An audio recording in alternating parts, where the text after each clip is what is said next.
Hi, first of all, I want to wish you a happy new year. I spent Christmas in Dublin and New Year's Eve in London. I had a lovely time, but now it is time to get back to work. And this is one of my favorite videos of the year to film. I always have to wait until it properly hits January because I do a lot of catch-up reading in the last couple of days before the end of the year to finish my reading challenge, which I did. I read 50 books. And this year, for the first time, I did a video halfway through the year that was my favorite books so far. There's quite a lot of overlap. I think I've picked 9 or 10 books as my final favorites of the year. I didn't really have an amazing reading year. I read quite a few books that I thought were okay, but I didn't love. I'm hoping next year will bring a lot of new author discoveries, and hopefully I'll also get to read more books by authors that I discovered this year and that I loved. I feel like I have to start with what was either the first or the second book that I read this year, and it was a keeper. It is Homefire by Camilla Shamsie. Now, this book I've been describing to people as being in a similar style as Homegoing,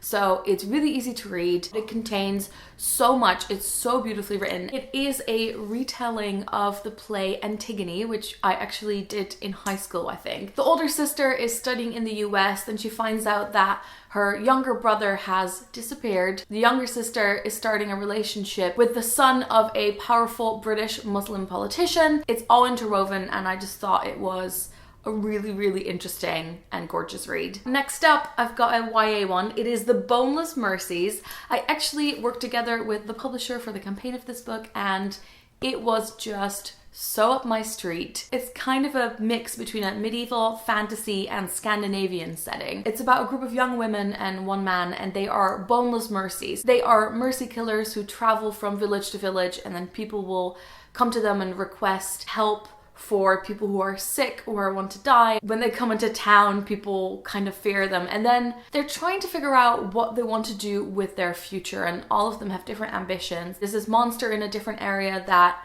they could go after and defeat and get massive glory, or they could go visit the witches, or they could join a band of hunters. Basically, it's exactly what I love. I think the dialogue sometimes could be a little improved, but I was so struck by the characters and by the setting, and it's stuck with me. The way it ends makes it sound like there could be more adventures potentially. Then, to kind of stay in a similar theme, I don't know how to pronounce this. I'm gonna say Geis. Oh, pronounced Gesh. There we go. It's a Gaelic word for a taboo or curse. This is by a graphic novel and picture book publisher called No Brow, who I absolutely love, and I probably picked this up at Gosh Comics in London. It kind of has like a medievally feel to it as well, and it's the story of this ruler who is dying, and then they call 50 people to court, and they get told that one of them will become the new ruler. Well, they don't realize that they're all part of a curse. So all of them, except for one who'll become the ruler, will die. The style of it is really interesting. It's quite sketchy. There's really beautiful full page ones. And there's definitely already a sequel out, so I'll be reading that this year, I think. Next, I've got 2 short ones. Both, I think, were nice surprises.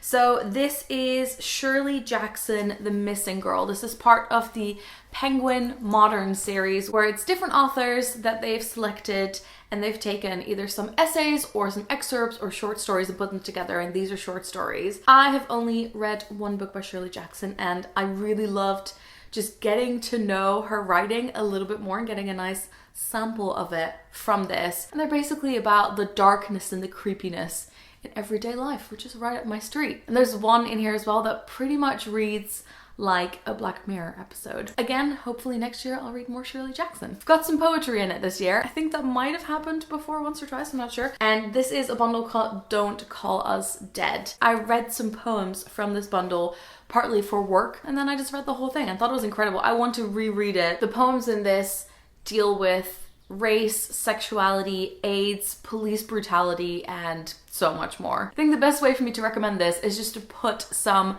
links to videos that this poet has done in the description, where you can just go watch the poems being performed, and then you can check it out yourself. I think the next 3 were all in my favorite books of the year so far video, so I'll go through these quickly. First of all, there is How Do You Like Me Now by Holly Bourne. I did a whole video around this book where I talked about my 30 before 30 goals. So this is a novel about a character who wrote a self-help memoir guide. It got really, really famous. Now is years and years on.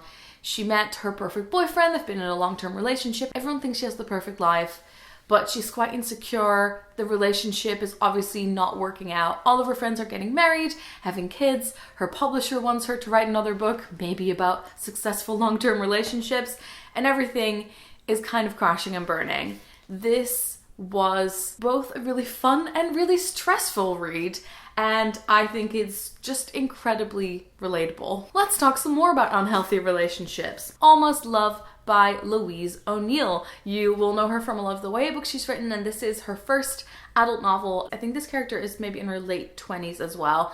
And the story goes between her when she was a bit younger. She had a relationship with this older, kind of powerful man who treated her horribly. And then about the relationship she is in now, where she is probably the person who is not treating her partner very kindly. It's about obsession, about self-image, about relationships, and set in Ireland, which I really enjoyed. I would say that this one, if you don't want to read about kind of abusive, manipulative relationships, maybe check out a bit more about it beforehand. That book left a massive impression on me. And I guess the final book about dysfunctional relationships, On Chesil Beach by Ian McEwan. I got to interview Saoirse Ronan for this film, which is one of the highlights of my year, and I really enjoyed that. I don't think I'd ever read anything by Ian McEwan before. It's a really quick one. It's a story about two young people in the 60s who have just gotten married. They're on their honeymoon. They don't really know how to deal with sex. They don't know how to talk about it, and everything kind of starts falling apart. And while it starts falling apart, you learn about how they got together. Really beautifully written, has some incredibly awkward scenes, and I'd recommend the film as well. So I think I've saved my two favorite and maybe the two most extreme ones for last. This will be no surprise. I've been talking about this book all year. Educated by Tara Westover. It is a memoir, it's non-fiction, but it almost reads like fiction. Tara grew up with her family in rural Idaho.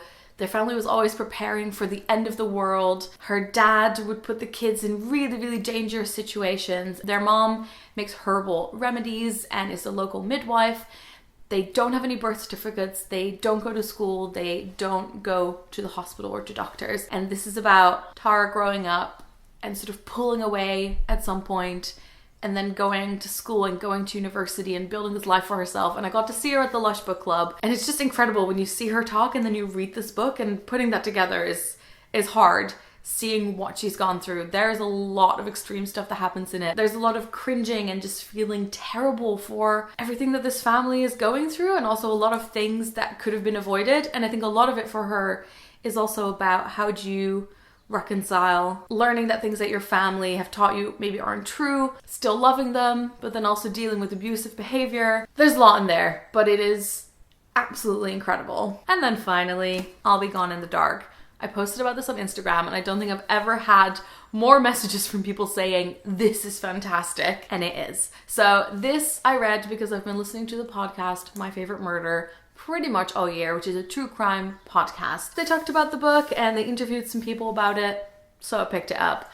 I read it mostly in a shepherd's hut in the hills of Scotland, in a cabin that didn't have a lock on the door and an axe outside. So that was a good idea. This is basically about the Golden State Killer, who I'd never heard about before, but someone was arrested this year, which kind of closed the case. It's written by Michelle McNamara, who did loads and loads of research on this serial killer, even gave him his name, worked with the police, but unfortunately passed away before the book was published. So then people worked on getting all of her notes together and chapters she'd already written and other essays she'd done to make this story. This is such a haunting story. It's horrible, but she also gives voice and a name to the victims. Reading this, I can't believe I had never heard about it before. For so long, people were like staying up and frantically locking their doors and buying extra lights in their garden because they knew this guy was going to strike near them. I think that's all I'm gonna say. It's such a haunting read. It's so good. Alright, so those were my favorite reads of the year. I would love to know what yours are. If you've done your own roundup video, do leave a comment below with the link. I'd love to see it. Next up will be my resolutions video. I haven't actually finished writing them yet, but what I can tell you is that I've just put in my Goodreads challenge,